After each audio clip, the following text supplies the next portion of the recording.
Good morning to all. So, in this session, let me now discuss about the difference between denotative and connotative meaning that we already understood their meanings and some examples in the last session. The difference is key. We learn nothing about the world when we learn that Tali is zero is true. This proposition does not convey a fact about how things are, but rather about our own linguistic conventions of naming. The proposition is, in Mill's terminology, merely verbal.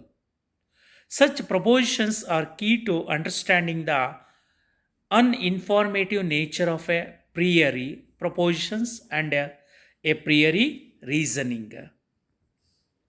Mill quite rightly does not make the claim that a priori propositions such as every man is a living creature or like Tully's Cicero assertions merely about our own conventions of naming, but he does argue that such propositions share the feature of conveying no genuine information about the world.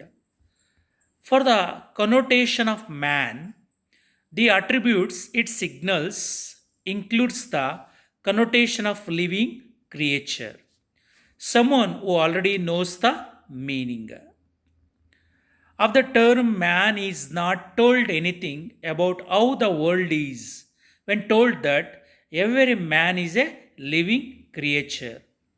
Deductive or a priori reasoning, Mill thinks is similarly empty, predating the revolution in logic that the late 19th century ushered in. Mill thinks of deductive reasoning primarily in terms of the syllogism.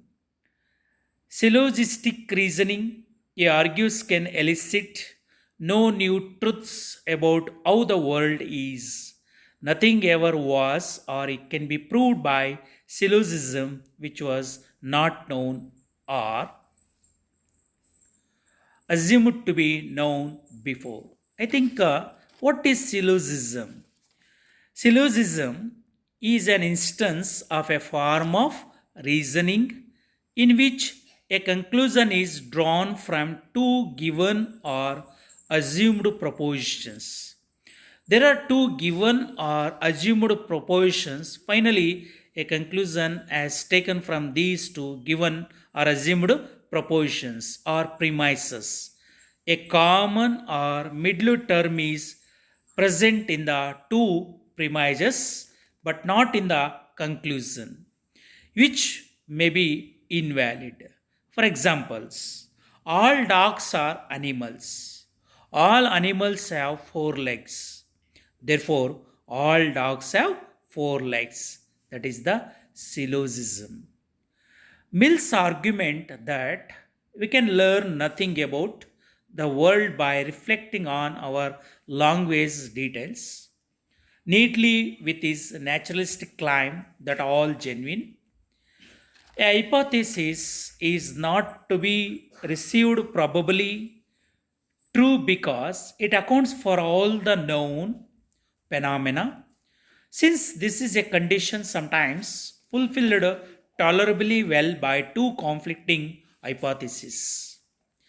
This is not to deny the role of hypothesis in investigation altogether. However, Mill claims that hypothesis about unobserved entities made in an effort to explain empirical observations can provide useful suggestions, but that entitlement to believe can only be provided by reasoning based on the principle of enumerative induction. So, hypothesis by suggesting observations and experiments puts us on the road to that independent evidence if it be really attainable. So, in this way, J.S. Mill, who used the syllogism and hypothesis in his language, in writing of his work on liberty. Thank you.